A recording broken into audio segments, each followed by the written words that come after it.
저는 올해로 결혼한 지 6년 정도 된 35살의 여자입니다. 지금까지 저희 부부가 많은 일들이 있었지만 서로 믿고 의지하며 살아왔어요. 일단 저희 부부에게는 아이가 없는데 그 이유에 대해서는 뒤에서 다시 설명드리겠습니다. 아이가 없더라도 부부 둘이 아무 문제 없이 잘 살았습니다. 하지만 이런 저희에게 이혼하고 헤어지라고 하시는 분이 있는데 저희 시어머니세요. 시어머니께서는 손주가 없다는 것을 절대 용납하실 수 없는 일이고 저희 얼굴만 보면 그렇게 들들 볶으시더니 결국 이혼 이야기까지 나오게 되었네요. 저희 남편은 좋은 직장과 멀끔한 외모 그리고 저를 사랑해주는 다정한 성격을 갖고 있습니다. 그런 면이 참 좋았고 무엇보다 예전부터 지금까지 아이들을 굉장히 좋아하는 사람이에요. 지나가는 어린 아이들만 봐도 흐뭇한 미소가 입꼬리에 걸릴 정도라서 저희도 결혼하면 아이를 최소 둘은 가질 계획이었습니다. 저는 어릴 때부터 제 동생은 물론 친척 조카들까지 너무너무 아이들을 좋아했어요. 그래서 직업도 아이들과 함께 있을 수 있는 직업인 선생님을 선택할 정도였습니다. 예전부터 제가 이상형으로 생각했던 남자는 저처럼 아이들을 좋아하는 남자였고 모든 면에서 저와 찰떡이라고 생각하는 지금의 남편과 결혼하게 되었어요. 아이를 좋아하지 않는다면 아무리 멋지고 조건이 좋은 남자라도 제 기준에서는 절대로 결혼할 수가 없는 사람이었습니다.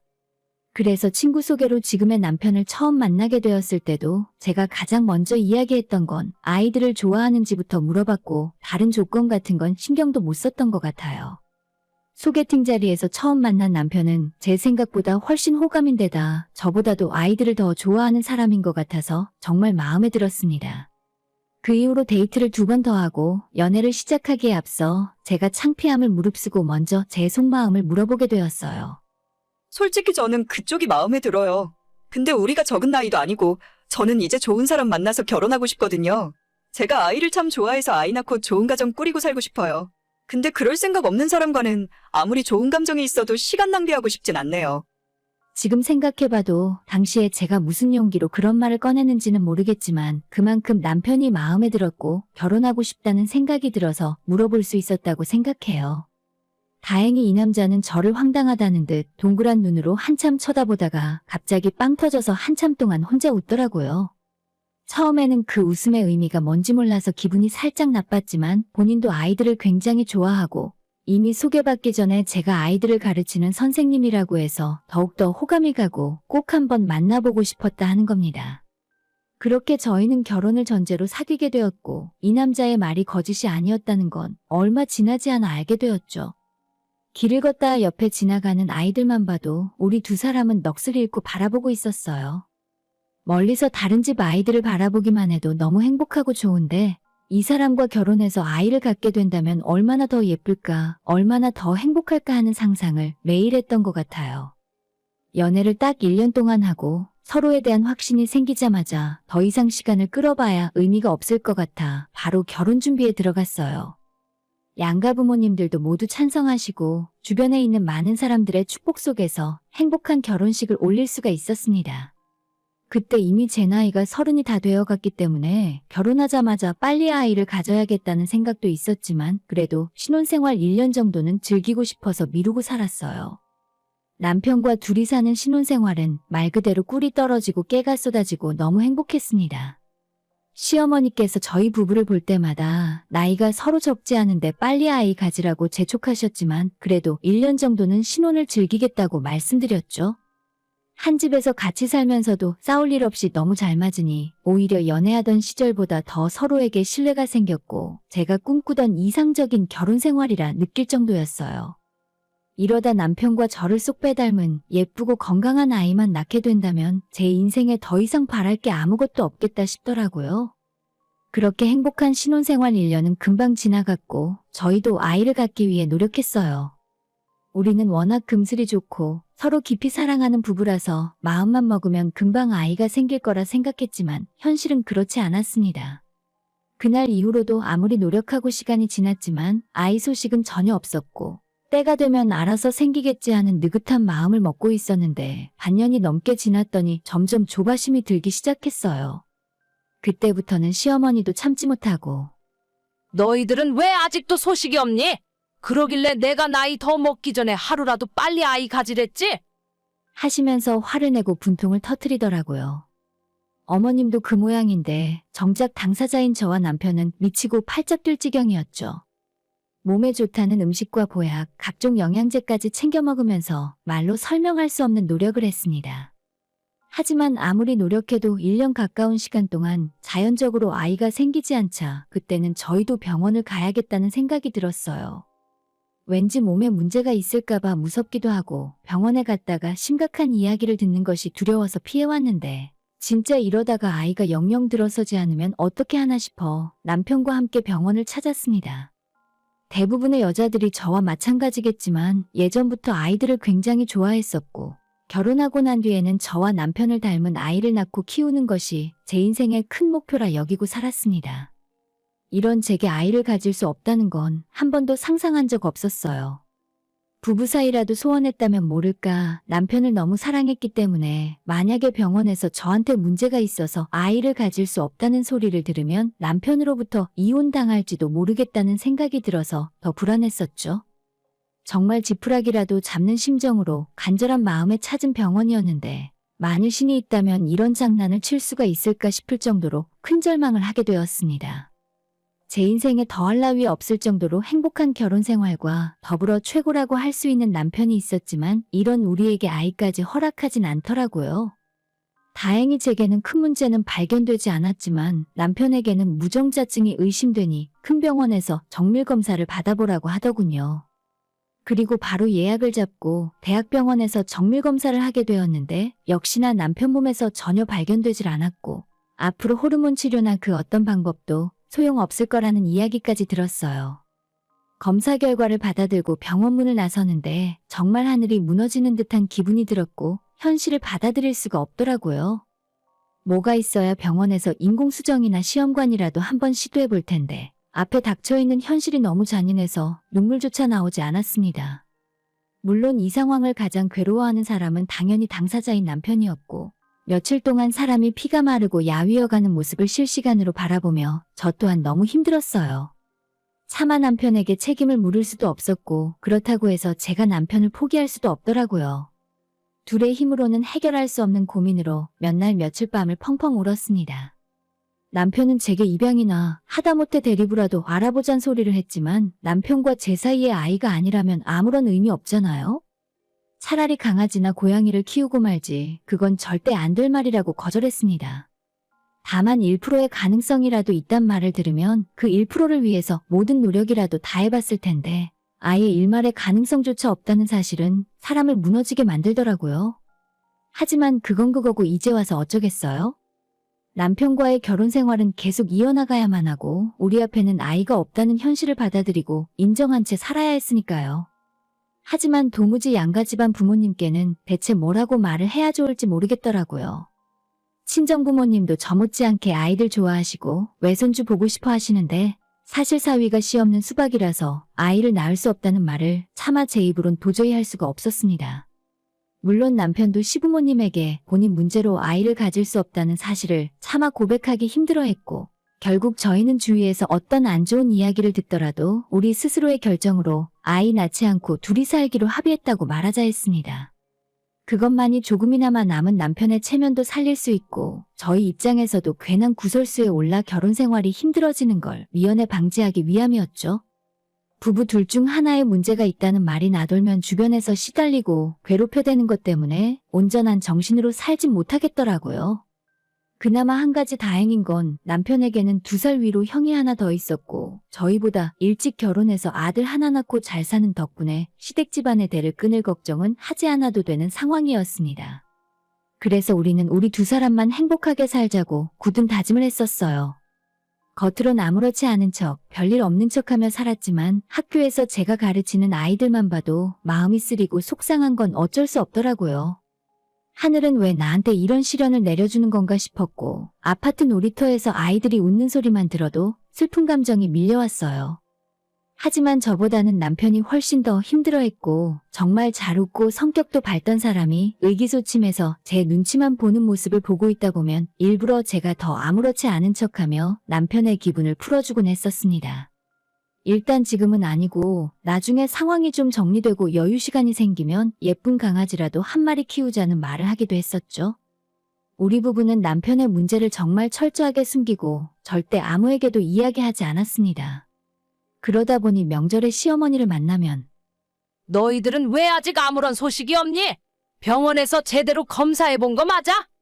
라고 물어보셨지만 그때마다 우리는 건강에 아무 문제 없고 아이는 지금 준비가 안 됐고 어쩌면 아예 안 낳을 생각도 하고 있다고 말씀드렸어요. 아이 없이 두 사람이 살다 보니 너무 편하고 좋기 때문에 그냥 이대로 둘이 사는 것도 나쁘지 않겠다고 했죠. 남편은 웃으면서 어머님에게 말을 했지만 그 속이 얼마나 타들어갔겠어요?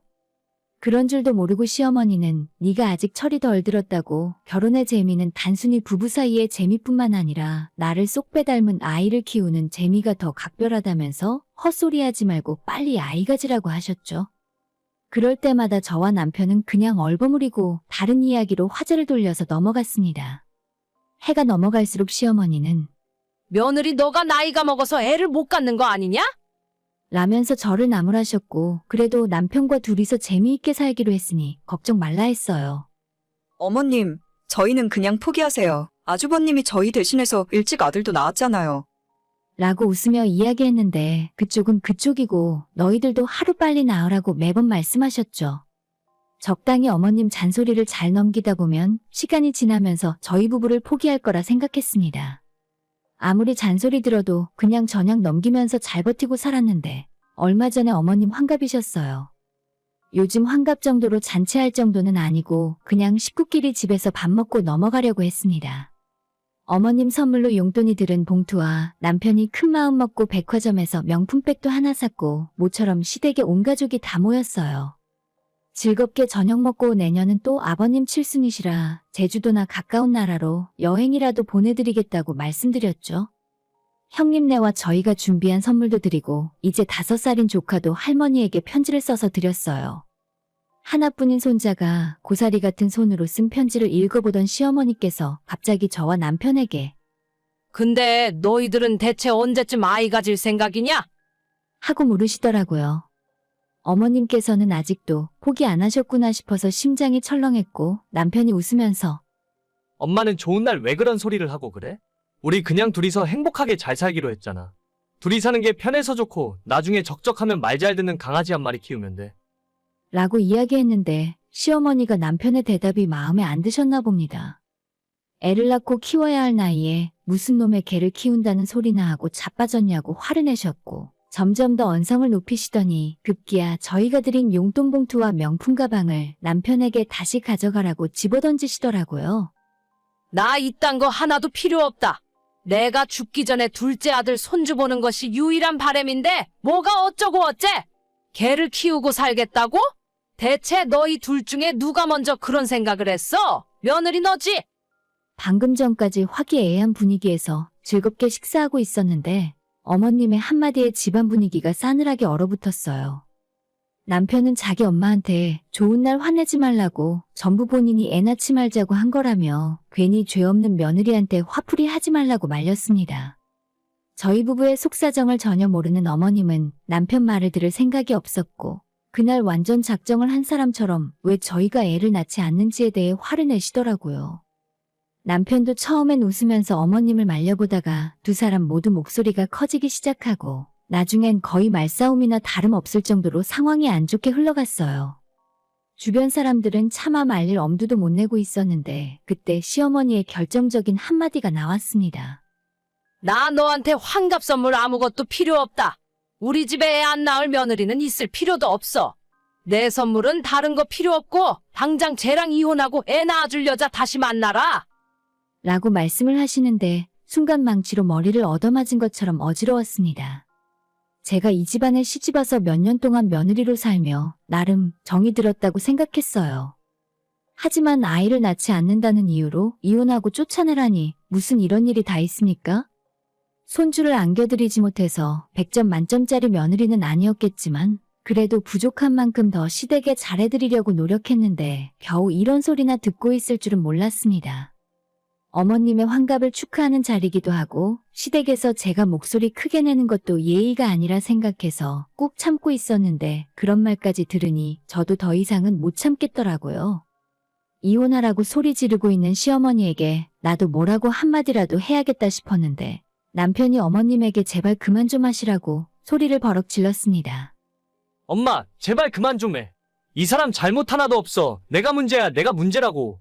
병원에서 검사 받았을 때 나한테 문제가 있대. 시험관도 아무 소용없고 방법이 없다는데 나보고 대체 어떻게 하라고. 남편은 시댁 식구들이 다 같이 지켜보는 상황에서 절규하듯 시어머니에게 소리를 질렀고 어머님도 그 이야기를 듣고는 충격을 먹었는지 자리에 주저앉으시더라고요. 거짓말이지. 그럴 리가 없다. 너한테 무슨 문제가 있다고 그러냐? 차마 그 자리에 조카들도 있고 분위기도 좋지 않아서 더 이상의 자세한 이야기는 하지 못한 채 잔치상은 거기에서 끝내고 아주버님네를 먼저 돌려보냈어요. 그 뒤로 저희 부부만 남아서 시부모님께 그동안 있었던 일들을 하나하나 말씀드렸습니다. 저희가 왜 아이를 가질 수 없게 되었는지, 어째서 그동안 아무에게도 이야기하지 못했는지, 남편은 본인 입으로 말을 하면서도 스스로 너무 수치스럽고 괴로운 나머지 말을 끝까지 다 하지도 못하고 펑펑 울었어요. 시어머니도 이야기를 들으면서 너무 큰 충격을 받았고 남편 책임이 아니라 자기 책임이라면서 자기가 잘못했다고 남편에게 사과했습니다. 그리고 그와 동시에 저에게도 자기가 그동안 오해했다고 너무 미안했다면서 사과하셨죠. 사실 어머님이 그전에 하신 말씀 때문에 저는 기분이 그다지 좋진 않아요. 어떻게 몇 년 동안 가족이 되어 함께 지낸 며느리를 쫓아내고 새로운 여자 만나서 애 낳으란 말씀을 하실 수 있나 싶었습니다. 비록 저렇게 저한테 사과를 하셨지만 아마 남편이 아닌 제 몸에 문제가 있는 상황이었다면 저는 이 집안 며느리로 계속 살아가기 힘들었겠죠. 저희가 장남도 아니고 시댁 집안의 대를 반드시 이어야 하는 입장도 아니었는데 대체 왜 그렇게 아이에 집착하고 낳으라고 강요하셨는지 전혀 모르겠어요. 어머님이 큰집 손주를 대하는 걸 보면 그렇게 아이를 좋아하는 것도 아닌 것 같거든요. 시어머니가 몇 번이고 제 손을 잡으며 미안하다, 그런데도 같이 계속 살아줘서 고맙다라고 말씀하셨는데 그 말이 제 귀에는 진심으로 들리진 않았어요. 당연한 이야기겠지만 어머님에겐 본인 아들만이 최우선이고 저 같은 며느리는 쓸모없으면 언제든지 내쫓고 다른 며느리로 바꿀 수 있다고 생각하시는 거겠죠? 하지만 이 상황이 남편에겐 아무런 죄가 없었고 저도 어머님이 아닌 남편을 원망하거나 책임지라 할 생각은 없어요. 전부 시어머니의 욕심에서 비롯된 일이니까요. 그날 저녁 집에 돌아와서 남편에게 만약 내가 문제가 있어서 아이를 못 가지는 상황이었으면 어머님은 나를 쫓아내셨겠네? 라고 물어봤는데 남편은 절대 그럴 일이 일어나지 않게 했을 거라 하더라고요. 저는 남편을 믿고 남편은 분명 그러고도 남을 사람이라 생각해요. 하지만 그렇다고 해서 시어머니에 대한 제 원망이 사라지는 건 아니었습니다. 아무리 생각해봐도 너무 서운하고 어머님이 먼저 가족으로서 저를 내치셨다고 밖에는 생각이 들지 않아요. 여보, 나 앞으로 어머님 얼굴을 똑바로 쳐다볼 자신이 없어. 우리의 결혼 생활을 그만하고 싶진 않은데 다시는 시어머니를 만나고 싶지 않아. 남편에게 이 집안 며느리로는 그만 살겠다고 했더니 곰곰이 생각해보다가 그렇게 하라더군요. 그래서 저는 앞으로 시댁은 없는 사람들이라 여기고 명절이건 집안 행사던 전부 참석하지 않을 생각입니다. 어머님께서 저를 쫓아내고 새 며느리를 데려오라 하셨을 때 이 집안에서 저라는 사람은 필요 없어졌다고 생각해요. 온 시댁 식구들 앞에서 그런 소리를 들은 제가 얼마나 큰 배신감과 수치심이 들었을지 상상이나 가시나요? 그날 이후로 제 핸드폰에서 시부모님의 전화번호를 차단했고 남편에게도 될 수 있으면 시댁 이야기는 제 앞에서 하지 말아달라 부탁했죠. 여전히 저와 남편의 결혼 생활 자체에는 큰 문제도 없고 불만도 없습니다. 어차피 아이는 진작에 마음 정리하고 포기했거든요. 우리 두 사람만 살아도 괜찮을 거라고 마음의 준비를 다 끝낸 상황입니다. 여전히 저는 우리 친정부모님이나 제 주변 그 누구에게도 남편의 비밀을 이야기하지 않았어요. 끝까지 남편과의 신뢰를 지킬 생각이고 지금까지 같이 살았는데 사랑하는 마음도 마음이지만 부부 사이의 정도 많이 커졌다고 생각해요. 가끔 아이들 손잡고 길을 걷는 젊은 부부를 볼 때면 아쉬운 마음이 드는 것도 사실이에요. 하지만 이제는 다 받아들이고 더 이상 마음 아프지 않습니다. 남편과의 결혼 생활 자체에만 더 집중하고 저희 친정부모님에게만 잘하면서 살려고요. 굳이 저희 존재가 필요 없다는 사람들은 더 이상 잘해줄 필요 없다고 생각해요. 오늘의 사연은 여기까지입니다. 구독과 좋아요, 알림 설정은 많은 힘이 됩니다. 다들 행복하시고 좋은 하루 되세요.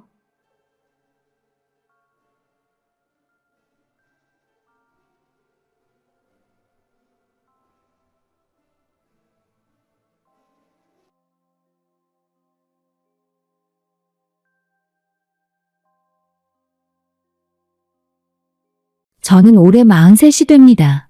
지금부터 제 이야기를 들려드리려고 해요. 누군가에겐 흔한 불륜 이야기처럼 들릴 수도 있겠지만 저에게는 인생을 완전히 바꾼 사건이었거든요. 저는 남편을 28에 만났어요. 직장 동료 소개로 만난 첫 자리에서 그 사람은 제게 말 그대로 첫눈에 반했다고 했죠. 처음 봤을 때부터 알았어요. 나는 이 사람이랑 결혼하겠구나 하고요. 솔직히 처음엔 좀 부담스러웠어요. 너무 적극적이었거든요. 하지만 그의 진심은 시간이 지나면서 증명됐죠. 데이트 때마다 배려가 넘쳤고 작은 것 하나도 제 입장에서 생각해주는 사람이었어요. 사귄 지 6개월쯤 됐을 때 남편이 부모님께 저를 소개했습니다. 그날을 지금도 생생하게 기억해요. 아이고, 우리 며느리 왔네. 어서 와, 어서 와. 추웠지? 여기 앉아. 시어머니는 제 손을 꼭 잡으시며 정말 좋아하셨어요. 마치 오래전부터 기다려온 딸을 만난 것처럼요. 시아버지도 과묵하신 분이셨지만 제게는 눈빛부터 유독 다정하셨죠. 우리 아들이 좋은 사람 만났네. 앞으로 자주 놀러 와요. 그날 이후로 저는 주말마다 시간이 되면 시댁에 놀러 갔어요. 아직 결혼 전인데도 시어머니는 제가 설거지하는 걸 못하게 하셨습니다. 에이, 며느리가 무슨 설거지를 해. 이건 내가 할게. 너는 그냥 가서 쉬어. 저도 처음엔 어색했지만 그게 진심이라는 걸 알게 됐어요. 시댁은 정말로 저를 딸처럼 아껴주셨거든요. 상황이 이렇다 보니 결혼은 자연스럽게 이어졌어요. 제가 30살이 되던 봄날에 저희는 작은 결혼식을 올렸습니다. 신혼집은 시댁에서 마련해 주신 아파트였어요. 새 아파트는 아니었지만 깨끗하게 리모델링까지 해주셨죠. 결혼 후에도 시댁과의 관계는 정말 좋았어요. 명절이 부담스럽지 않았고 오히려 시댁에 가는 게 편했어요. 5년 동안 시댁에서 설거지를 단 한 번도 안 했을 정도니까요. 며느리는 손님이야. 그냥 너도 저기 앉아서 수다나 떨어라. 반면 제 친정은 좀 달랐습니다. 부모님은 애정 표현이 서툰 분들이셨고 집안 분위기도 다소 냉랭한 편이었죠. 그래서 저는 오히려 시댁이 더 편했어요. 남편은 친정에서도 사랑받는 사위였습니다. 부모님이 표현은 안 하셔도 남편한테만큼은 다정하셨거든요. 사위는 백년 손님이라고 하더니 우리 사위는 참 장가 잘 왔다. 살아가면서 우리 부부는 아이를 갖지 않기로 했어요. 둘 다 커리어를 중요하게 생각했고 아이 없이도 충분히 행복했거든요. 시댁에서도 전혀 재촉하지 않으셨어요. 그렇게 5년이 흘렀어요. 조용하고 평화로운 시간들이었죠. 저는 대학원에서 상담 심리를 공부하며 재택근무를 병행했고 그동안 남편은 회사에서 승승장구를 했습니다. 그런데 어느 날 남편이 갑자기 말했습니다. 여보, 나 부산으로 발령 났어. 2년 정도는 내려가야 할 것 같아. 순간 머릿속이 하얘졌어요. 함께 내려갈까도 고민했지만 저의 대학원 논문 심사가 코앞이었고 일도 손을 뗄 수 없었습니다. 나도 같이 갈까? 아니야, 당신 일 있잖아. 나 혼자 먼저 내려갈게. 대신 주말마다 올라올 거야. 그렇게 우리는 주말 부부가 됐고 처음엔 정말 애틋했어요. 남편은 매일 전화했고 주말마다 어김없이 서울로 올라왔죠. 오늘 뭐 했어? 밥은 먹었고? 보고 싶다. 떨어져 있으니 오히려 더 간절했어요. 남편이 올라오는 금요일만 기다렸고 주말이 너무 짧게 느껴졌죠. 하지만 그때는 몰랐어요. 이 평화로운 일상이 곧 완전히 무너질 거라는 걸요. 주말 부부 생활이 3개월쯤 지났을 때부터 남편에게서 미묘한 변화가 느껴지기 시작했어요. 처음엔 정말 사소한 것들이었습니다. 매일 오던 전화가 이틀에 한 번으로 줄었고 문자 답장도 점점 늦어졌죠. 오늘 회식이라 늦을 것 같아. 당신 먼저 자. 여기 일이 좀 많아서 나중에 전화할게. 이런 메시지들이 잦아졌어요. 처음엔 이해했어요. 새로운 환경에 적응하느라 바쁘겠거니 했죠. 하지만 시간이 지날수록 뭔가 달랐습니다. 통화를 해도 예전 같지 않았어요. 예전엔 제 하루 일과를 궁금해하고 이것저것 물어봤는데 이제는 형식적인 대화만 나누고 빨리 끊으려 했어요. 그래, 알겠어. 나 피곤하니까 나머지는 내일 얘기하자. 그렇게 말하는 남편의 목소리엔 짜증이 섞여 있었습니다. 예전엔 한 번도 들어본 적 없던 톤이었죠. 주말에 서울로 올라오는 횟수도 줄었습니다. 처음 2달은 매주 올라왔는데 어느 순간부터 격주가 됐고 한 달에 한 번으로 줄어들었어요. 이번 주는 금요일 저녁에 팀 회식이 있어서. 다음 주는 프로젝트 마감이라 주말에도 나가야 해. 핑계는 그럴듯했어요. 하지만 제 안에서 뭔가 불안한 감정이 자라고 있었습니다. 어느 금요일 밤이었습니다. 남편에게 전화를 걸었는데 받지 않았어요. 한 번, 2번, 3번 계속 연결음만 울렸죠. 1시간쯤 지나서 전화가 왔습니다. 샤워하고 있었어. 왜? 밤 11시 샤워요? 이상했어요. 하지만 의심하는 게 싫어서 그냥 넘어갔습니다. 아니야, 그냥 목소리 듣고 싶었어. 피곤해. 내일 통화하자. 그렇게 전화는 바로 끊겼어요. 그날 밤 잠을 제대로 잘 수 없더라고요. 그리고 다음 주 주말에 남편이 올라왔고 오랜만에 만난 건데 반갑지 않았습니다. 아니, 남편이 저희 만남을 그리 반가워하지 않는 것 같았어요. 나왔어. 그게 전부였습니다. 포옹도 없고 키스도 없었어요. 그냥 신발 벗고 소파에 앉더니 바로 TV를 켰어요. 오랜만인데 밖에 나갈까? 나 피곤해. 그냥 집에 있자. 그 주말 내내 남편은 집구석에서 휴대폰만 들여다봤습니다. 누구한테 연락이 오는 건지 화면을 제게 보이지 않으려고 신경 쓰는 게 보였어요. 대체 누구한테 연락이 그렇게 와? 회사 사람이지 뭐. 주말에도? 급한 일이래. 거짓말 같았지만 증거가 없었죠. 그 주말이 지나고 남편이 부산으로 내려간 뒤 저는 점점 더 불안해졌어요. 밤마다 핸드폰을 붙잡고 남편의 SNS를 뒤졌어요. 뭔가 단서가 있을까 싶어서요. 하지만 아무것도 없었습니다. 결국 혼자 끙끙대며 고민을 하다가 친구에게 털어놓았습니다. 요즘 남편이 좀 이상해. 이상하다니? 예전 같지 않아. 연락도 뜸하고 만나도 무심해. 주말 부부라 그런 거 아니야?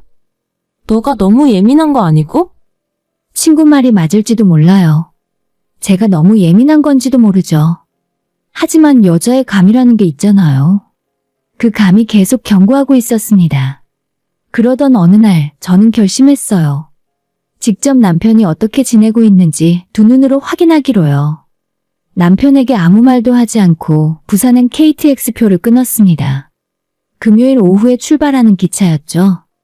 남편은 제가 그날 대학원 세미나가 있다고 알고 있었어요. 오늘 세미나 끝나면 늦을 것 같아. 거짓말을 했어요. 제 인생에서 남편에게 처음으로 하는 큰 거짓말이었죠. 그래, 조심해서 다녀와. 남편도 별다른 의심 없이 대답했어요. 부산까지 가는 2시간 반 동안 제 심장은 계속 두근거렸습니다. 불안과 기대가 뒤섞인 기분이었어요. 아무것도 아니기를 바랐지만 동시에 뭔가 확실한 답을 얻고 싶었습니다. 저녁 7시쯤 부산역에 도착했습니다. 택시를 타고 남편의 사택으로 향했죠. 20분쯤 걸렸어요. 문 앞에 섰을 때 손이 떨렸습니다. 비밀번호를 누르는데 손가락에 힘이 들어가지 않았습니다. 문이 열리자 집안은 조용했어요. 불이 꺼져 있었고 남편은 아직 퇴근 전인 것 같았습니다. 불을 켜고 집안을 둘러봤어요. 첫인상은 너무 깨끗하다였습니다. 남편은 원래 스스로 정리를 잘 안 하는 사람이었거든요. 그런데 집은 마치 누가 계속 관리하는 것처럼 깔끔했어요. 작은 거실을 지나 주방으로 갔습니다. 싱크대엔 설거지가 깨끗하게 돼 있었고 행주도 가지런히 개켜져 있었어요. 그리고 마침내 냉장고를 열었을 때 심장이 철렁 내려앉았어요. 반찬통이 가지런히 정리돼 있었는데 김치와 멸치볶음, 계란말이와 시금치나물. 전부 집에서 해먹는 스타일의 반찬들이었죠. 남편은 요리를 못합니다. 집에 있을 땐 제가 다 해줬거든요. 그런데 이 반찬들은 누가 만든 걸까요? 그 다음에 화장실로 갔더니 세면대 위에 화장품들이 놓여 있었는데 그 중에 제 거가 아닌 스킨로션 하나가 보였습니다. 그리고 컵에 꽂힌 칫솔 2개. 하나는 남편이 쓰던 파란색이었지만 다른 하나는 분홍색이었어요. 그걸 보자 손이 떨리기 시작했죠. 서랍을 열었을 때 결정타가 있었는데 분명히 처음 보는 여자 머리핀이었어요. 진주 장식이 달린 핑크색 핀이었죠. 그 순간 문이 열리는 소리가 들렸습니다. 나 왔어. 남편이었어요. 그리고 그는 제 모습을 보자 얼어붙었습니다. 당신이 왜 여기 있어? 반가움도 놀라움도 아니었어요. 그저 당황과 불쾌함이 섞인 표정이었죠. 깜짝 방문이야. 당신 보고 싶어서. 먼저 전화라도 하지 그랬어.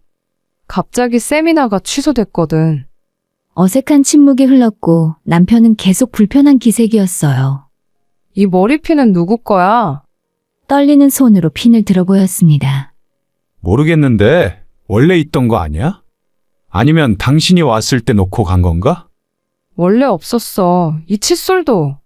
아, 맞다. 회사 후배가 잠깐 들렀었어. 씻고 가려고. 말이 안 됐어요. 회사 후배가 왜 여기서 씻어요? 하지만 남편은 끝까지 잡아댔습니다. 너 요즘 왜 이래? 너무 예민한 거 아니야? 그날 밤에 우리는 같은 침대에 누웠지만 잠들 수 없었습니다. 이제는 확신이 들었어요. 남편에게 다른 여자가 있다는 사실 말입니다. 부산에서 돌아온 뒤 저는 며칠 동안 아무것도 할 수 없었어요. 대학원 과제도 일도 손에 잡히지 않았죠. 머릿속엔 온통 그 분홍색 머리핀과 냉장고의 반찬통 생각뿐이었어요. 결국 시어머니에게 전화를 걸었습니다. 평소라면 제 편이 되어주셨을 테니까요. 어머님 저예요. 무슨 일이야? 저 요즘 남편이 좀 이상한 것 같아요. 침묵이 흘렀어요. 평소와는 다른 어색한 침묵이었죠. 이상하다니? 그게 무슨 소리야, 갑자기? 저한테 연락도 뜸하고 주말에도 잘 안 올라오고. 제가 며칠 전에 부산 집에 갔었는데 뭔가 이상한 게 많았어요. 아들이 요즘 일이 많다고 하더라. 너무 걱정 마. 바쁘면 그럴 수 있지. 목소리가 평소와 달랐습니다. 뭔가 숨기는 것 같은 톤이었죠. 그 순간 알았어요. 시어머니도 알고 있다는 걸요. 혹시 어머님이 뭔가 아시는 거 있으세요? 아니야. 내가 뭘 알겠어. 너도 너무 예민하게 생각하지 마. 그렇게 통화는 어색하게 끝났고 저는 가슴이 답답했습니다. 그렇게 저를 아껴주시던 시어머니가 왜 이러시는 걸까요? 일주일쯤 지났을 때였습니다. 휴대폰에 문자 알림이 떴어요. 발신자는 시어머니였죠. 내용을 보는 순간 온몸에 소름이 돋았습니다. 그 애랑 빨리 정리해라. 일 커지기 전에. 며느리한테 들키면 큰일 난다. 잘못 보낸 거였습니다. 남편에게 보내려던 카톡 문자를 제게 보낸 거였죠. 손이 떨렸습니다. 화면을 몇 번이고 다시 봤지만 내용은 변하지 않았어요. 5분 후에 시어머니한테서 전화가 왔습니다. 받지 않았어요. 계속 울렸지만 무시했죠. 문자가 또 왔어요. 며느리야, 아까 문자 잘못 보냈어. 신경 쓰지 마. 다른 거야. 다른 거? 무슨 다른 거요? 그 애가 누구고 정리가 대체 무슨 소리인 걸까요? 더 이상 바보 취급당하는 걸 참을 수 없었습니다. 차키를 집어들고 시댁으로 향했어요. 30분 만에 시댁 앞에 도착했고 차에서 내리자마자 초인종을 눌렀어요. 누구세요? 저예요, 어머니. 문이 열렸습니다. 시어머니는 당황한 표정이었고 시아버지도 거실에 계셨어요. 너 갑자기 왜 이래? 온다는 말도 없이. 이게 무슨 뜻이에요? 휴대폰 화면을 들이밀자 시어머니는 말을 잃었습니다. 그게 말이다. 그 애가 누구예요? 정리하라는 게 무슨 뜻이에요? 시어머니는 시아버지를 쳐다봤습니다. 시아버지는 한숨을 내쉬더니 입을 열었어요. 앉아라. 얘기 좀 하자. 서서 들을래요. 너희 남편이 지금 좀 헷갈려 하는 것 같다. 듣자 하니 회사 후배랑 좀 가까워진 것 같더라고. 헷갈린다고요? 가까워졌다고요? 그럼 바람을 피우고 있다는 거죠? 바람이라니 그렇게까지는. 그렇게까지는 뭐예요? 어머님, 아버님은 알고 계셨던 거잖아요. 제 목소리가 커지자 시어머니는 난처한 표정을 지었죠. 며느리야, 진정해. 남자가 바람 피우는 건 다 그런 거야. 조금 기다리면 금방 끝나? 뭐라고요? 금방 끝난다고요?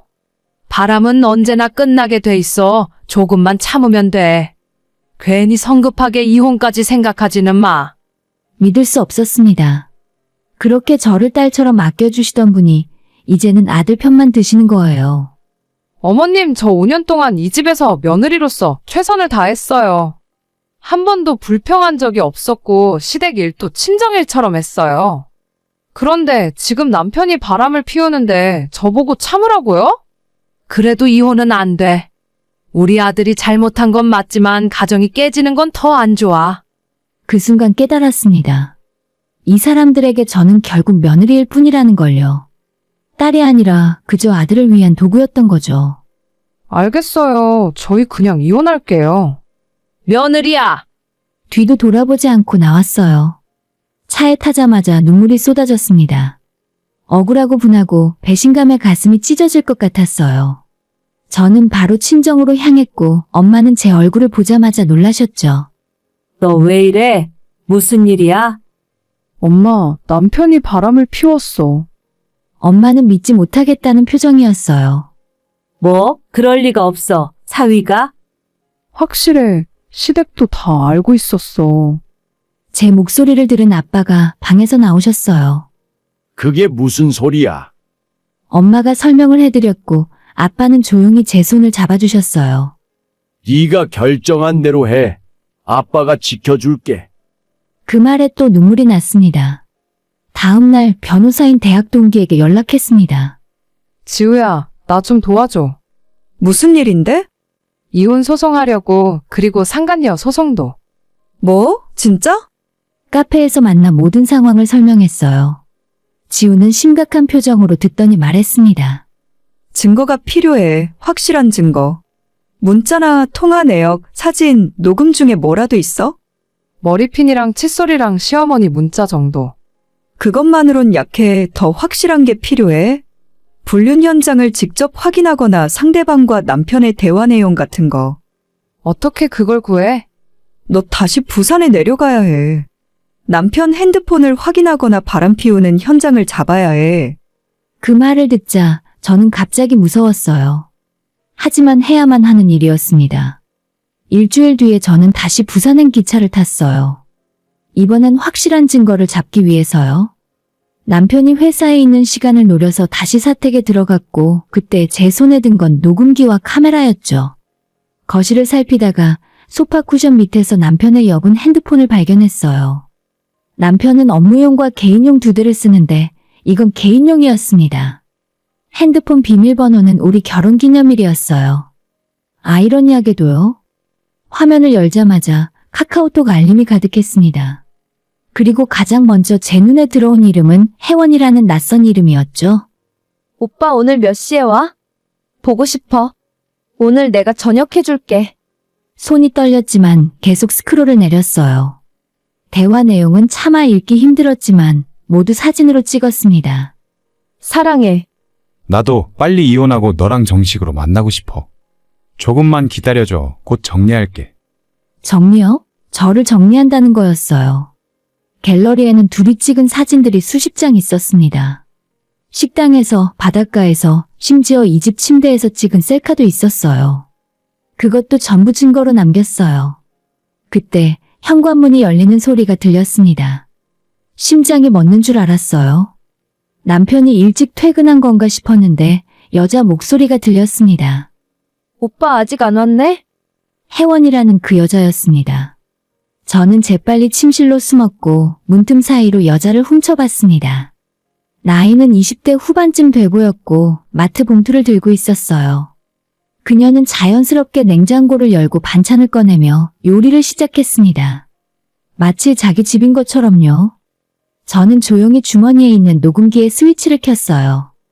30분쯤 지나서 현관문이 또 열리고 이번엔 남편이 들어왔습니다. 왔어? 응, 오빠 배고프지? 곧 다 돼. 남편은 여자를 껴안으며 키스했어요.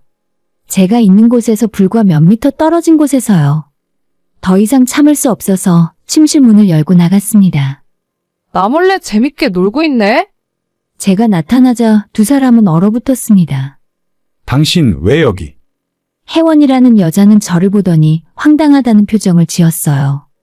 누구세요? 제가 이 사람 아내예요. 그러자 그녀의 얼굴이 하얗게 질렸습니다.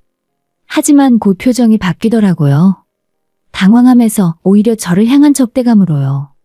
아, 그 아내? 오빠한테 들었어요. 들었다고요? 네, 이미 끝난 관계라고 곧 이혼한다고 하던데. 믿을 수 없었습니다. 저는 아직 이혼 의사도 밝히지 않았는데 남편은 이미 이 여자한테 이혼한다고 말한 거예요. 끝난 관계? 우리는 아직 법적으로 부부예요. 그리고 당신은 지금 유부남과 동거하고 있는 거고. 무슨 동거? 그냥 가끔 놀러 오는 거예요. 가끔? 냉장고에 당신 손으로 만든 반찬이 가득한데? 제 말에 혜원은 말문이 막혔습니다. 그리고 지금 이 대화 전부 녹음되고 있으니까 참고하세요. 두 사람한테 소송 걸 거예요. 뭐? 상간녀 소송? 이제야 겁이 나는지 얼굴이 창백해졌고 남편이 끼어들었어요. 여보, 진정해. 얘기 좀 하자. 지금 무슨 얘기를 하자는 거야? 당신이 바람 피운 거 다 알고 있어. 증거도 다 확보했고. 빼도 박도 못할 증거를 확보하고 그날 저는 그 집을 나오며 다짐했습니다. 끝까지 싸우겠다고, 제대로 된 대가를 치르게 하겠다고요. 그날 밤 부산에서 서울로 돌아온 저는 변호사 친구에게 모든 증거를 넘겼습니다. 핸드폰으로 찍은 메시지들, 녹음 파일과 목격자 연락처까지요. 이 정도면 충분해. 확실한 불륜 증거야. 지우는 자료를 검토하며 고개를 끄덕였습니다. 상간녀 소송도 무조건 이길 거야. 유부남인 거 알고 만났다는 증거가 명확하니까. 정말 고마워. 친구 사이에 무슨, 이제 이혼 서류 준비할게. 남편한테 통보해야 하는데 네가 할래? 아니면 변호사 통해서 할래? 내가 직접 할게. 남편에게 전화를 걸었어요. 남편은 제 전화를 3번 만에 받았죠. 뭐야? 나 이혼할 거야. 이미 변호사 선임했고 일주일 안에 서류 보낼 거야. 잠깐의 침묵이 흘렀어요. 여보, 이제 그렇게 부르지 마. 우리 이미 끝났어. 미안해. 정말 미안해. 내가 정신이 나갔었어. 다시 잘해볼게. 다시? 뭘 다시 해? 당신 그 여자한테 이미 이혼한다고 말했잖아. 곧 정식으로 만나고 싶다고 했고. 그건 내가 천천히 설명할게. 증거 다 있어. 변호사한테 전부 넘겼고 상간녀 소송도 준비 중이야. 상간녀 소송? 너 진짜 그렇게까지 해야 돼? 남편의 목소리가 떨리고 있는 걸 알 수 있었죠. 당연하지. 내 결혼 생활을 깬 대가를 치러야 해. 여보, 제발 그건 좀. 끊을게. 전화를 끊었어요. 손은 떨렸지만 마음은 단호했습니다. 일주일 후에 남편에게 이혼 서류가 전달됐어요. 위자료와 재산 분할, 모든 조건이 명시돼 있었죠. 남편은 처음엔 받지 않으려 했답니다. 하지만 저희 변호사가 법적 절차를 진행하겠다고 하자 결국 어쩔 수 없이 받았죠. 그리고 그로부터 3일 후에 남편이 서울로 올라왔어요. 혼자가 아니었어요. 혜원이라는 그 여자와 함께였죠. 현관 앞에 선 두 사람을 보는 순간 어이가 없었습니다. 뭐하러 온 거야? 남편이 서류 봉투를 꺼냈습니다. 당신이 원하던 이혼 서류, 사인했어. 그래서 여자까지 데리고 온 거야? 저희 두 사람의 대화에 갑자기 혜원이 나섰습니다. 그런데 조건이 있어요. 조건? 진명이를 오빠한테 넘기세요. 그럼 깔끔하게 정리할게요. 믿을 수가 없었습니다. 불륜을 저지른 주제에 집까지 달라고요? 당신이 무슨 자격으로 나한테 조건을 달아? 아내였던 사람으로서 최소한의 양심은 있어야 하는 거 아니에요? 순간 웃음이 나왔습니다. 양심이라고요? 불륜녀가 나한테 양심을 말하는 거예요? 집은 못 줘. 그건 재산 분할 대상이야. 그럼 이혼 안 해도 돼. 서류 다시 줘. 그래, 그럼 법정에서 봐. 재판 이혼하면 당신이 유책 배우자니까 위자료는 더 많이 나올 거야. 남편의 얼굴이 굳었습니다. 여보, 아니, 너무 이러지 마. 우리 좋게 끝낼 수 있잖아. 당신이 바람 피우고 나한테 좋게 끝내자고? 아니, 이 사람이 진짜. 오빠, 이런 사람이랑 왜 결혼했어요? 성격 진짜 더럽네. 그 여자가 또 끼어든 순간 참았던 게 폭발했습니다.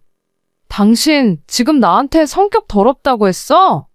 남의 남편 빼앗아 놓고 피해자 코스프레 하지 마. 당신이 얼마나 비열한 짓을 했는지 알아? 비열? 오빠가 날 사랑한 거예요. 당신이 아내 역할을 제대로 못해서 오빠가 날 찾은 거잖아요. 주말 부부하면서 참고 기다린 게 내 역할을 못한 거야? 말다툼이 커지자 남편이 그 여자를 말렸습니다. 그만해, 혜원아. 우리가 가자. 싫어요. 이 사람이 집을 포기해야 우리가 시작할 수 있다고요. 그래, 시작해봐. 근데 법정에서 보자고. 너한테도 소송 걸 거니까. 소송이라는 말에 혜원의 얼굴이 창백해졌습니다. 상간녀 소송은 아무래도 그건 좀. 왜? 겁나? 당연히 겁나야지. 나 너한테 위자료 톡톡히 받을 건데. 여보, 제발 혜원이는 빼고 우리끼리 정리해. 차라리 집은 내가 포기할게. 그러니까 소송은 하지 말아줘. 안 돼. 당신도 이 여자도 대가를 치러야 해. 그날 이후 본격적인 법적 싸움이 시작됐어요. 남편은 회사의 불륜 사실이 알려지면서 권고사직을 당했습니다. 회사 여직원과의 불륜은 사내 윤리 규정 위반이었거든요. 그리고 혜원이라는 그 여자는 집에서 쫓겨났다고 들었어요. 부모님이 유부남과 만난 사실을 알고 집에서 내쫓았다고 하더라고요. 남편은 계속 연락을 해왔어요. 제발 소송만 취하해줘. 혜원이 집에서 쫓겨났어. 지금 우리 둘 다 정말 힘들어. 그게 나랑 무슨 상관이야? 우리가 잘못했어. 인정해. 근데 이렇게까지 할 거야? 당연하지. 당신들이 내 삶을 망쳤는데. 그러자 시댁에서도 연락이 왔습니다. 처음엔 시아버지가 전화하셨어요. 며느리야, 우리 아들이 잘못했다. 근데 이혼까지는 다시 생각해봐.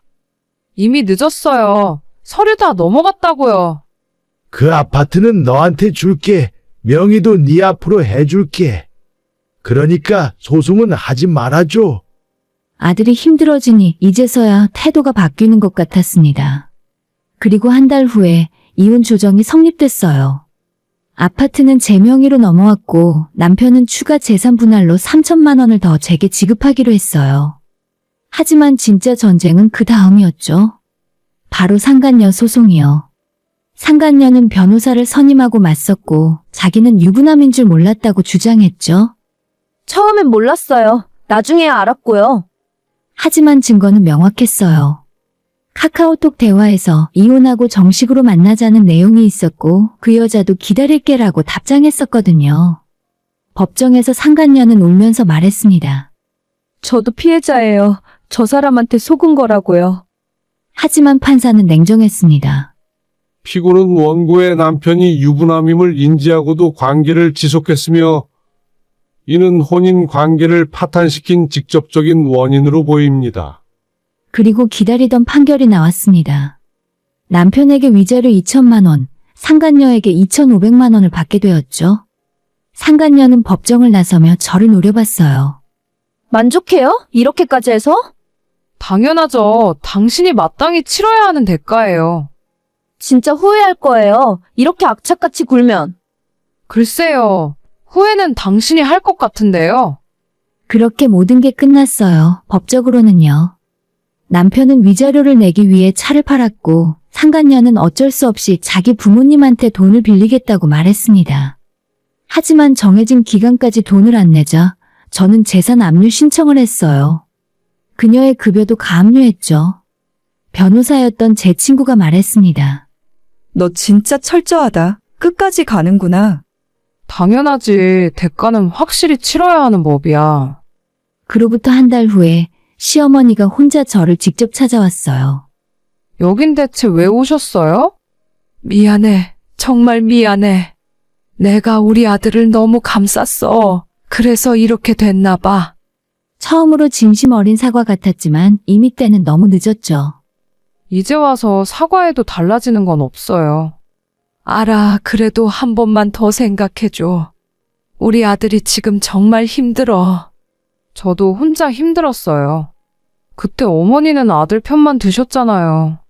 제 말에 시어머니는 아무 말도 못하고 돌아가셨고 그게 시댁과의 마지막이었습니다. 정말 모든 게 정리됐어요. 이혼도, 소송도, 위자료도 말이죠. 이제 제 앞엔 새로운 인생만 남았습니다. 모든 법적 절차가 끝나고 저는 텅 빈 아파트에 혼자 남았어요. 남편에게 받은 그 아파트였죠. 처음 며칠은 정말 힘들었습니다. 아침에 눈을 뜨면 모든 게 꿈이었으면 좋겠다는 생각이 들 정도였습니다. 하지만 현실은 아무것도 변하지 않았죠. 그리고 밤마다 잠이 오지 않았어요. 눈을 감으면 남편과 상간녀의 모습이 떠올랐고 시댁 식구들의 차가운 얼굴이 보였어요. 어느 날 밤 너무 괴로워서 친구에게 전화했습니다. 나 너무 힘들어. 갑자기 또 무슨 일이야? 내가 너무 독하게 군 걸까? 이렇게까지 할 필요가 있었나? 무슨 소리야? 너 잘못한 거 하나도 없어. 근데 왜 이렇게 허전하지? 이기긴 했는데 뭔가 다 잃은 것 같아. 친구는 잠시 침묵하다가 말했어요. 지금은 그럴 수 있어. 당연해. 5년 동안 함께한 사람이랑 헤어진 거잖아. 근데 시간 지나면 알게 될 거야. 네가 얼마나 선택을 잘한 건지. 정말일까? 그렇다니까. 그리고 이거 하나만 기억해. 너는 배신당한 사람이야. 잘못은 네가 한 게 아니라고. 그 말이 제게 큰 위로가 되어주었습니다. 하지만 현실은 쉽지 않았어요. 이혼녀라는 딱지와 주변의 시선, 그리고 무엇보다 제 자신과의 싸움이었죠. 그러던 어느 날, 이혼 후에 처음으로 전 남편에게서 연락이 왔어요. 지금 잠깐 만날 수 있을까? 왜? 할 말이 있어. 만나고 싶지 않았지만 그 사람이 대체 무슨 말을 할지 궁금하기도 했습니다. 1시간 후에 집 근처 카페에서 만나게 되었는데 남편은 많이 초췌해 보였어요. 살도 빠지고 수염도 제대로 안 깎은 모습이었죠. 나 혜원이랑 헤어졌어. 그래서 그의 집안에서 나한테 접근 금지 명령까지 내렸어. 나 때문에 집안이 큰 망신당했다고. 아이러니했습니다. 그토록 사랑한다던 사이가 이렇게 쉽게 무너지다니요. 그래서 나한테 뭘 바라는 건데? 우리 다시 시작할 수 없을까? 귀를 의심했습니다. 뭐라고? 내가 잘못했어. 정말 미친 짓을 했어. 다시는 그런 일 없을 거야. 제발 다시 한 번만. 그 모습에 웃음이 터져나왔습니다. 하지만 비참한 웃음이었죠. 당신 지금 진심이야? 응, 진심이야. 너 없으니까 아무것도 안 돼. 회사도 잘렸고 혜원이도 떠났고. 그러니까 이제 와서 돌아와 달라고? 나한테? 다신 이런 일 없을 거야. 저는 대답 대신 지갑에서 10,000원 한 장을 꺼내서 테이블 위에 던졌죠. 이거 택시비야. 이제 다시는 연락하지 마. 나 당신 쓰레기통 아니야. 그 여자가 떠나니까 다시 나한테 오는 거잖아. 그게 당신이 나를 얼마나 무시하는 행동인지 알아? 남편은 아무 말도 못했어요. 당신이 날 버렸을 때 난 죽을 것 같았어. 세상이 무너지는 것 같았고 나 자신이 부끄럽고 초라했어. 근데 이제는 달라? 나는 당신 없이도 잘 살 수 있어. 자리에서 일어났어요. 다시는 나타나지 마. 이게 마지막 경고야. 그렇게 카페를 나왔고 한 번도 뒤돌아보지 않았습니다. 그날 이후 저는 결심했습니다. 이제 정말로 제 인생을 살기로요. 먼저 대학원 논문에 집중했어요. 이혼 과정에서 미뤄뒀던 연구를 다시 시작했죠. 아이러니하게도 제가 겪은 일이 연구에 도움이 됐어요. 배신과 이혼이라는 위기를 극복하는 과정에서 느낀 감정들을 객관적으로 분석할 수 있었거든요. 밤낮으로 논문을 썼습니다. 자료를 찾고 인터뷰하고 분석하고 수정했어요. 힘들었지만 오히려 그 시간이 저를 치유했어요. 반년 후에 논문 심사를 통과했고 교수님들은 제 논문을 높게 평가해 주셨습니다. 이 논문은 실제 경험에서 우러나온 진정성이 느껴져요. 정말 훌륭합니다. 그 말을 들었을 때 눈물이 날 뻔했어요. 제 고통이 의미 있는 결과로 이어진 순간이었죠. 학위를 받은 뒤에 저는 바로 임용고시를 준비했습니다. 상담교사가 되고 싶었거든요. 제가 겪은 아픔을 통해서 다른 사람들을 도울 수 있을 것 같았습니다. 아침 6시에 일어나서 밤 12시까지 공부했어요. 주말도 없이 친구들이 놀자고 연락해도 거절했죠. 공부하는 동안 힘들 때마다 떠올린 게 있었어요. 카페에서 남편을 뿌리치고 나왔던 그 순간이요. 그때 느낀 자유로움과 당당함을 잊고 싶지 않았어요. 얼마 후에 임용고시 날이 왔고 저는 떨렸지만 최선을 다했습니다. 합격자 발표가 있던 날 다행히 제 번호가 있었어요. 합격이다. 혼자 있던 방에서 소리를 질렀고 눈물이 쏟아졌습니다. 기쁨의 눈물이었죠. 바로 부모님께 전화를 드렸어요. 엄마, 나 합격했어. 정말? 우리 딸 정말 자랑스럽다. 엄마도 오셨습니다. 아빠도 전화를 받으셨어요. 잘했다. 고생 많았어. 아빠의 목소리에도 울먹임이 묻어 있었어요. 드디어 3월에 학교 발령을 받았습니다. 서울의 한 고등학교의 상담실이었죠. 첫 출근 날 교장 선생님이 반겼어요. 선생님 환영합니다. 우리 학교에 상담교사가 꼭 필요했는데 잘 오셨어요. 감사합니다. 열심히 하겠습니다. 상담실은 아담했지만 따뜻한 느낌이었어요. 책상과 의자, 그리고 학생들이 편하게 앉을 수 있는 소파가 있었죠. 그리고 제 처음 상담 학생은 고2 여학생이었어요. 선생님, 저 요즘 너무 힘들어요. 무슨 일인데? 부모님이 이혼하셨어요. 그게 제 잘못인 것 같아서. 그 순간 제 가슴이 먹먹해졌습니다. 하지만 침착하게 학생의 이야기를 들었습니다. 너의 잘못이 아니야. 부모님의 선택은 부모님의 몫이야. 너는 충분히 사랑받을 자격이 있어. 제 말 한마디에 학생은 울었습니다. 저도 같이 울고 싶었지만 참았어요. 이제는 제가 누군가를 위로해야 할 자리니까요. 상담이 끝나고 학생은 밝은 표정으로 돌아갔어요. 선생님 감사해요. 선생님이랑 얘기하니까 좀 나아진 것 같아요. 그 말이 정말 뿌듯했어요. 제 경험이 누군가에게 도움이 되고 있다는 걸 실감했죠. 한 학기가 지났습니다. 상담실을 찾는 학생들이 점점 많아졌어요. 학업 스트레스와 교우 관계, 가정 문제, 다양한 고민들이었죠. 저는 한 명 한 명 정성껏 상담했습니다. 제가 겪은 아픔이 이 아이들에겐 반복되지 않길 바라는 마음으로요. 어느 날 교장 선생님이 부르셨습니다. 선생님, 학생들 반응이 정말 좋아요. 학부모들도 선생님 칭찬이 자자하고요. 감사합니다. 앞으로도 잘 부탁드려요. 그날 퇴근길에 거울을 봤더니 거기엔 웃고 있는 제 모습이 있었어요.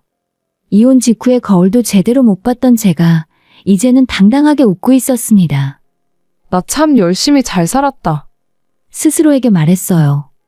남편도 시댁도 상간녀도 이제는 제 인생에 없었습니다.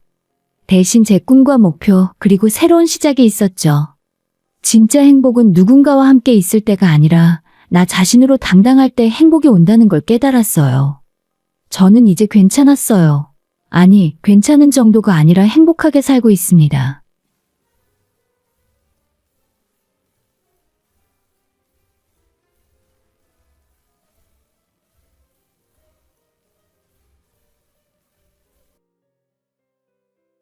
얼마 전 저에게는 조상님이 도왔다고밖에 생각할 수 없는 일이 일어나고 말았습니다. 제 나이는 올해로 29이고 대학 졸업 후에 평범한 회사를 다니고 있는 그야말로 평범한 사람이에요. 2년 전부터 만나던 남자친구에게 작년 연말 크리스마스에 프로포즈를 받아서 드디어 결혼을 하게 되나 싶었습니다. 상견례 날짜를 잡기 위해 가장 먼저 양가 부모님에게 허락을 받으러 갔었고, 일단 저희 부모님께서는 별다른 반대 없이 결혼을 허락하셨어요. 남자친구는 평소 조용한 성격이고 말도 신중하게 하는 편이라서 부모님의 점수를 많이 딸 수가 있었어요. 사실 제 부모님은 예전부터 저를 신뢰하고 있기 때문에 제가 데려온 남자에 대해 큰 문제가 없으면 결혼을 허락하실 생각이셨습니다. 그리고 다음으로 남자친구 부모님의 집에 인사를 드리러 갔고, 그때 일어난 어떤 사건 때문에 저희 결혼은 모두 없던 일이 되어버렸어요. 저희 집에 먼저 인사드리고 2주가 지났을 때 남자친구의 부모님께 정식으로 인사드리기 위해 찾아갔었습니다. 사실 그날이 처음 얼굴을 뵙는 자리는 아니었고 그 전에 밖에서 만나 밥을 같이 먹었던 적이 한 번 있었죠. 아무튼 그때는 아직 결혼 이야기도 나오기 전이라 가벼운 마음으로 얼굴 비춘 자리였고 결혼 승낙을 받기 위한 자리는 느낌이 달랐기 때문에 준비를 열심히 하고 찾아갔어요. 그날은 부모님 말고도 남자친구의 누나와 조카도 같이 집에 있더라고요. 남자친구보다 4살이 많은 누나는 시집을 좀 일찍 간 편이라서 초등학교 다니는 아들이 하나 있었어요. 솔직히 이야기를 하자면 저는 아이들에 대해서 큰 관심은 없고 굳이 따지고 들자면 정말 안 좋아하는 편이거든요. 나중에 저희가 결혼한 다음에도 아이 없이 살아도 저는 아무 상관없는데 남자친구는 저와는 다르게 아이들을 굉장히 좋아하더라고요. 길 걷다가 모르는 아이를 봐도 기뻐했고 특히 하나뿐인 조카를 정말 예뻐하고 아꼈습니다. 저는 집안에서 외동으로 자랐기 때문에 오빠나 언니도 없고 주변 제 친구들이나 친척들도 다들 결혼하기 전이라서 조카도 하나 없습니다. 그래서 예전부터 남자친구가 자기 조카 예쁘고 귀엽다는 말을 해도 저는 잘 모르겠고 솔직히 그 말이 이해도 안 가더라고요. 저한테 조카 사진까지 보여준 적이 있는데 정말 제가 아이를 아무리 안 좋아한다고 해도 아이한테 할 말은 아니지만 절대 잘생기고 예쁜 얼굴은 아니었어요.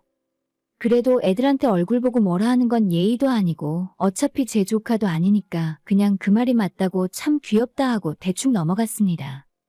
제가 남자친구에게 프로포즈를 받고 본격적으로 결혼 이야기가 나온 이후로 남자친구는 우리가 결혼하면 빨리 아이를 갖고 싶다고 항상 이야기했어요. 조카가 너무 이쁘다며 아들을 낳으면 좋을 것 같지만 딸도 전혀 상관없다면서 앞으로 둘을 낳았으면 좋겠다 하더라고요. 저는 남자친구와 결혼을 준비하곤 있었지만 당장 엄마가 될 준비가 전혀 되어 있지 않았고 사실 30 전에 아이 낳고 애엄마 소리를 듣고 싶진 않더라고요. 적어도 신혼생활을 1년 이상은 즐겼으면 좋겠다고 생각했고 결혼하고 나서 아이 갖는 시기는 조절하면 되는 문제라 생각했습니다. 아무튼 제가 남자친구의 부모님 댁으로 결혼 승낙을 받으러 갔는데 그 전에 한 번 얼굴을 뵌 적이 있었지만 그래도 긴장되는 건 마찬가지였어요. 예비 시부모님도 그렇고 시집간 누나까지 집에 와서 같이 봐야 한다는 말을 듣고 저는 긴장을 바짝 할 수밖에 없었죠.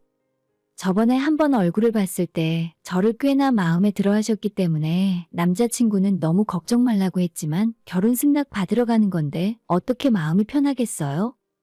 남자친구가 우리 집에 올 때 한우 세트를 선물로 사왔기 때문에 저도 백화점까지 가서 비싼 고급 과일 바구니를 사서 들고 갔어요. 예쁘게 잘 보이기 위해서 오전에 일찍 미용실 가서 머리 드라이도 돈 주고 했습니다. 이제 와서 생각해보면 왜 그런 사람들 때문에 내 돈과 시간을 써가며 바보짓을 했는지 모르겠네요. 남자친구한테 너네 부모님은 평소 성격이 어떠냐고 물어본 적이 있는데 그냥 두 분 모두 큰 문제 없이 착하고 인품이 좋은 분들이라 하더라고요. 법이 없어도 살 사람들이라면서 아마 우리가 결혼하고 난 다음에도 시집살이 같은 건 절대 시키지 않을 분들이니 걱정하지 말라 했어요. 물론 아들 입장에서 자기 부모에 대해서 하는 평가니까 그 말을 다 믿진 않았고 대충 걸러서 듣긴 했는데 그래도 크게 상식에서 벗어난 사람들은 아닐 거라 생각했습니다. 남자친구가 아파트 정문 앞까지 저를 마중 나와 있었고 안내를 받으며 집으로 들어갔어요. 많이 긴장하며 현관문을 열고 들어갔는데 부모님이 가장 먼저 저를 반갑게 맞아주셨습니다. 그 뒤로 남자친구 누나네 부부와 그동안 사진으로만 몇 번 봤던 조카가 있었어요. 초등학교 4학년에 올라간다 하는데 실제로 보니 사진으로 볼 때보다 조금 더 크게 느껴졌습니다. 안녕. 하고 제가 먼저 인사했는데 아직은 부끄러움이 많은지 인사를 받아주지 않고 자기 엄마 뒤로 숨더라고요. 어머님께 제가 가져온 과일 바구니 선물을 건네드렸더니 이제 식사 준비가 거의 다 되어 가니까 저한테 잠깐 거실에 앉아서 기다리라고 하셨어요. 어머님이랑 남자친구의 누나가 주방에서 마지막 상차림을 하고 있었는데 제가 뭐라도 도우려고 했지만 손님이니까 그냥 거실에서 조용히 앉아있으라 하더라고요. 아버님이랑 잠시 대화를 나누고 남자친구 조카에게 말도 걸어봤는데 계속 부끄러워하는 건지 얼굴을 피하고 질문에도 대답을 하진 않았어요. 그러는 사이에 식사 준비가 다 되었고 온 가족이 같이 식탁에 둘러앉아서 저녁을 먹기 시작했어요. 그쪽 식구들이 제게 간단한 질문도 하고 저도 어머님 음식 솜씨 칭찬도 하면서 나름 식사할 때까지는 화기애애한 분위기였다고 생각해요. 한참 대화를 나누면서 밥을 먹고 있었는데 어린 조카는 금방 본인 밥 한 그릇 다 비우고 혼자 작은 방에 들어가서 게임기를 갖고 놀겠다 하더라고요. 안 그래도 어른들 이야기하고 있으니 괜히 시끄럽게 하는 것보다 그게 낫겠다고 판단했는지 남자친구 방에 아이를 넣어놓고 나머지 어른들끼리 이야기를 이어나갔어요. 분위기는 좋았고 상견례 날짜는 언제로 하는지, 앞으로 결혼 준비는 어떻게 해나가면 좋을지 등의 이야기가 계속되었습니다. 그렇게 그 집에서 2시간 정도 밥 먹고 차 마시고 이야기를 나누다가 시간이 너무 늦어지는 것 같아서 저는 그만 집으로 돌아가려고 했죠. 그 시간 동안 게임한다고 방에 들어간 조카는 방문 밖으로 한번 나와보지도 않더라고요. 그 방에 제 코트랑 가방을 보관했기 때문에 노크를 하고 문을 열었는데 아이는 남자친구 침대 위에 누워서 게임 삼매경에 빠져 있었습니다. 제가 마지막으로 조카에게 누나 갈 테니까 다음에 또 보자. 라고 이야기했는데 아이는 게임하느라 그런지 제 얼굴 쳐다보지도 않고 네. 라고 짧게 대답하고 말았어요. 그 모습을 보고 남자친구의 어머님이 어른한테 누워서 대답한다며 버릇없다고 한 소리 하시길래 괜찮다고 그냥 두라 하고 저는 빠르게 가방 챙겨서 밖으로 나왔죠. 남자친구가 역시 아파트 정문 앞까지 배웅해 주었고 저는 빨리 집에 돌아가서 부모님에게 오늘 대화의 주제였던 상견례 날짜를 상의해야겠다는 생각뿐이었습니다. 다른 곳에 들른 적 없이 바로 집으로 돌아왔고 방에 옷 갈아입고 짐 정리를 하고 있는데 이상하게 제 가방 속 지퍼가 반쯤 열려 있더라고요. 저는 평소에 남들이 가방 내용물 들여다보는 게 싫어서 끝까지 완벽하게 닫아놓는데 대체 왜 이게 열려 있을까 싶었어요. 가방 지퍼를 다시 잠그다가 뭔가 싸한 기분이 들어서 제 지갑을 열어봤는데 지갑 안에 제가 항상 들고 다니는 현금이 사라져 있었습니다. 엄청 큰 돈은 아니고 5만 원짜리 한 장과 만 원짜리 5장이었어요. 제가 평소에 현금은 거의 안 쓰고 핸드폰에 있는 카드만 쓰고 다니긴 하지만 예전부터 넣고 다니는 비상금이었습니다. 급하게 현금 쓸 일이 생기거나 카드 계산이 안 되는 곳에 갈 일이 있으니 현금을 항상 적당하게 들고 다니면 당황할 일도 없고 유용하더라고요.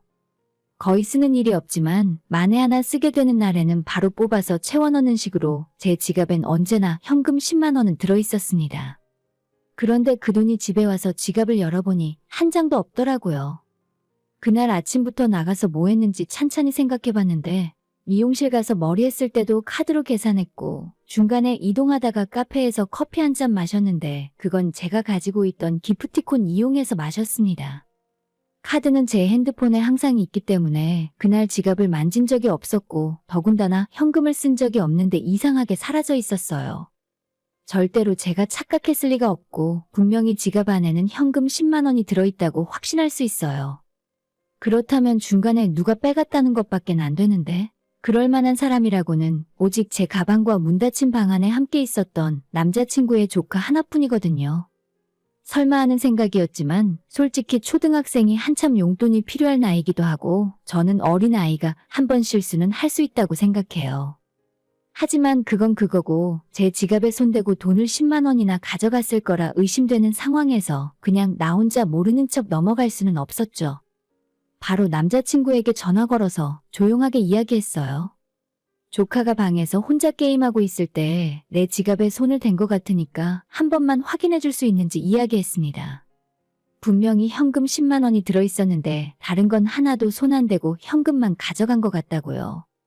괜히 생사람 도둑으로 몰 수도 있으니까 최대한 기분 나쁘지 않게 조심해서 이야기했어요. 뭐? 우리 선호가? 괜히 확실하지도 않는 상황에서 함부로 이야기하는 거 아니야? 내가 아는 선호는 그럴 리가 없어? 제 말이 끝나자마자 남자친구가 불같이 화를 내면서 자기 조카를 도둑으로 몬다며 제 스스로 돈 간수 잘못해놓고 왜 자기 조카를 도둑 취급하냐고 하는 겁니다. 그때 남자친구 집에 아직 누나네 식구들이 같이 있었는지 전화하는 소리를 듣고 달려와서는 뭐? 우리 선호가 도둑질을 했다고? 갑자기 그게 무슨 소리야? 감히 누구 아들을 도둑 취급해? 걔 좀 정신 나간 애 아니니? 라면서 화를 내더라고요. 그 뒤로 한동안 전화기 너머로 난리가 났어요. 당연히 조카는 자기가 도둑질 안 했다고 발뺌했고 지갑에 들은 돈은커녕 가방이 그 방에 있는 줄도 몰랐다 하는 겁니다. 저보고 다시 집으로 와서 확인해보라고 하길래 그 상황에서 저는 그냥 괜찮다고 내가 착각한 것 같다고 됐다 했지만 그쪽 식구들은 아무 죄 없는 애를 도둑놈으로 몰았다면서 저를 절대 용서 안 하고 가만 안 두겠다 하더라고요. 결국엔 남자친구가 저한테 영상통화까지 걸어 굳이 제가 보는 앞에서 아이 주머니까지 다 뒤져봤는데 제 돈은 끝까지 나오질 않았습니다. 그때부터는 진짜 제가 잘못을 저지른 사람이 되었어요. 남자친구부터 그 집안 아버님 어머님은 물론이고 애엄마는 당연히 2배로 더 날뛰고 저보고 생사람 잡는 나쁜 여자라며 험한 말까지 쏟아냈죠. 결국엔 자기 식구들은 이런 수모 당하면서까지 이 결혼 안 시키고 싶다고 하는 겁니다. 저는 다시 생각하고 또 생각해봐도 정말 그 조카 말고는 제 지갑에 손 뗄 사람이 없는데 조금은 억울했지만 그래도 당장 증거가 안 나온 상황에서 죄송하다고 사과를 드릴 수밖에 없었어요. 하지만 남자친구의 누나가 전화로 대충 하는 사과는 필요 없고 자기 아들을 도둑 취급했으니 지금 바로 집으로 찾아와서 아들 앞에 무릎 꿇고 저한테 제대로 사과하라더군요. 솔직히 저는 진짜 이 결혼 안 하면 안 했지 그렇게까지는 못하겠더라고요. 제가 사람을 때리기를 했습니까? 법에 위반되는 범죄 행위를 했습니까? 지갑에 현금이 몽땅 사라졌고 가장 의심되는 사람이 그 집 아들이니까 남자친구 통해서 확인 좀 해달라고 부탁한 것뿐인데 제가 다짜고짜 전화해서 너네 조카가 도둑놈이니까 당장 내 돈 돌려달라고 해. 라고 한 것도 아니잖아요. 와서 무릎 꿇으라는 말에 저도 점점 오기가 생겨서 절대 그렇게 못하겠고 사실 나는 지금도 언니네 아들이 가장 의심되는 상황이다. 하지만 당장은 확실한 증거가 없기 때문에 예의를 갖춰서 사과드리고 있는 거다라고 말을 했습니다. 그랬더니 어린 년이 당돌하다며 너가 자기를 언제 봤다고 언니라고 하냐면서 절대 이번 일을 그냥 못 넘어가고 무고죄니 명예훼손이니 할 수 있는 건 다 해서 저를 고소한다 하더라고요. 그 뒤로도 한참 동안 온갖 쌍욕을 다 늘어놓다가 자기 맘대로 전화를 끊었어요. 제 부모님까지 전화통화하는 소리를 듣고 무슨 일이냐고 물어볼 정도로 고래고래 고함을 치더라고요. 엄마 아빠에게 이런 일이 있었다고 이야기했더니 우리 부모님도 그 아이가 가장 의심은 되는데 그래도 증거 없이 생사람 잡은 거니까 저한테도 책임이 있다 하셨죠. 그래서 저도 먼저 사과부터 한 건데 초등학생 앞에서 무릎을 꿇으라니 그건 진짜 선 넘었잖아요. 워낙 그쪽에서 세게 나오니까 내가 진짜 착각한 건가 싶기도 하고 그 와중에 내 결혼은 물 건너갔다는 생각이 드니까 저도 참 이상한 인간이다 싶더라고요. 그날은 그렇게 넘어가고 다음날 남자친구에게 제가 먼저 연락했어요. 어제 어떻게 됐냐고 물었더니 앞으론 저랑 이야기하고 싶지도 않답니다. 멀쩡한 자기 조카를 도둑놈 만들고 기분 좋냐면서 그까짓 10만 원 당장 보내줄 테니 계좌번호 달라 하더라고요. 제가 겨우 그 돈 달라고 그런 일 만들었겠어요? 아이가 제 가방과 함께 방에서 2시간 가까이 있었고 그 후에 제 가방이 열려있고 지갑 안에 현금이 다 사라졌는데 누가 봐도 의심할 수 있는 상황이잖아요? 그냥 아이가 그랬으면 다신 그런 일 하지 못하게 따끔하게 혼내고 만약 정말로 제가 그 돈을 다른 곳에서 잊어버리고 실수하고 있는 거라면 사과하고 넘어가면 될 일인데 돈을 보내주네 만회하는 남자친구의 태도가 너무 짜증나고 화가 나더라고요. 그렇게 또 남자친구와 크게 말다툼을 하고 그날 오후에 결국 우리의 결혼 이야기는 서로 없던 일로 하자고 했어요. 이번 일 때문에 그쪽 집안에서 저를 너무 싫어하니까 어차피 결혼은 물 건너가는 상황이었죠.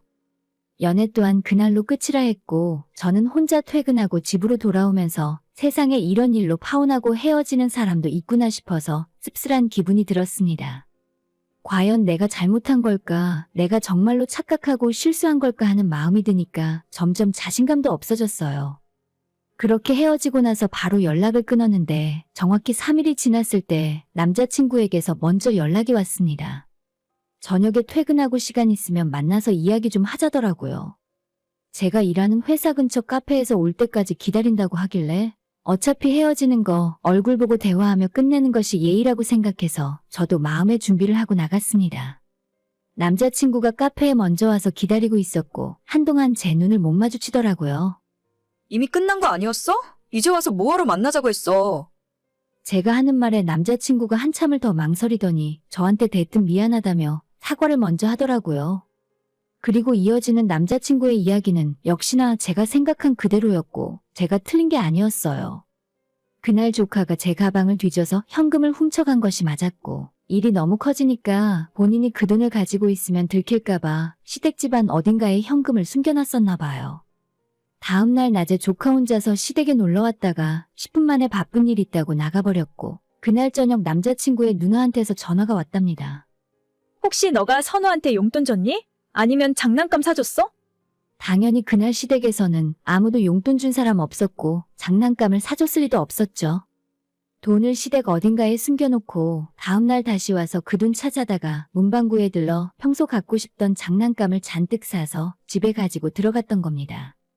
저녁에 퇴근하고 돌아온 애엄마가 집안에 처음 보는 장난감이 널려 있으니 이거 어디서 났냐고 물어봤을 거고, 애는 당연히 친구가 줬다느니 이상한 소리를 하고 있던 거죠.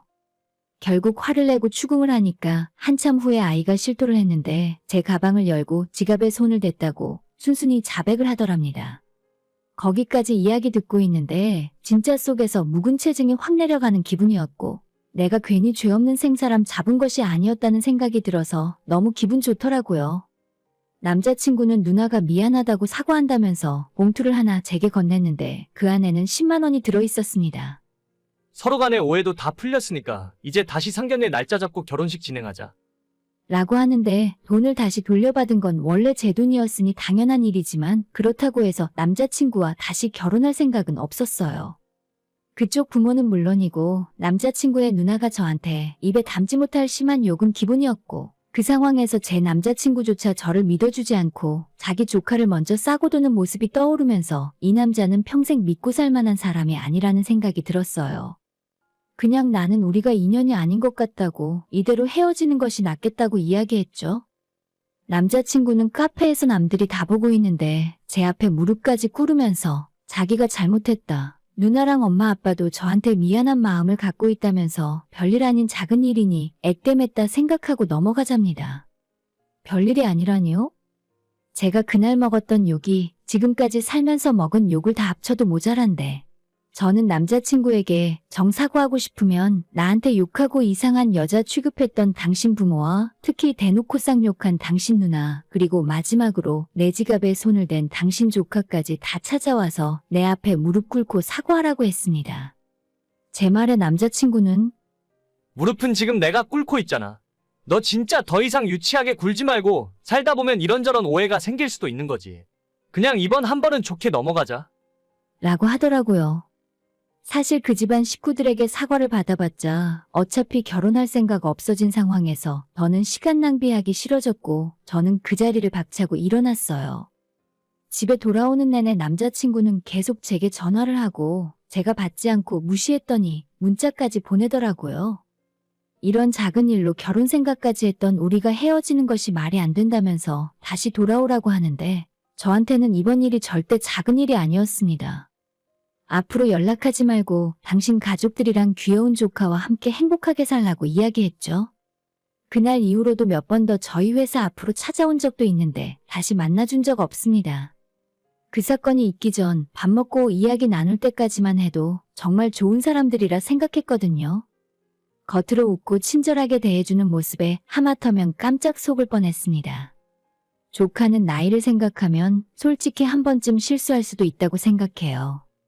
하지만 다짜고짜 저한테 욕을 하고 제대로 된 사실 확인조차 하지 않은 채 화부터 내는 그 집안 식구들을 생각하면 제가 그 집에 며느리로 들어간다고 해도 언제 똑같은 일이 생겨도 이상하지 않았을 것 같네요. 정말 조상님이 있다면 저를 한번 도와줬다고 밖엔 생각이 안 들고 제 지갑에 손을 댔던 그 아이에게도 약간의 고마운 마음까지 듭니다. 제 지갑에 손을 대준 덕분에 제 인생을 한번 구했다고 생각해요. 오늘의 사연은 여기까지입니다. 구독과 좋아요, 알림 설정 부탁드려요. 다들 행복하시고 좋은 하루 되세요.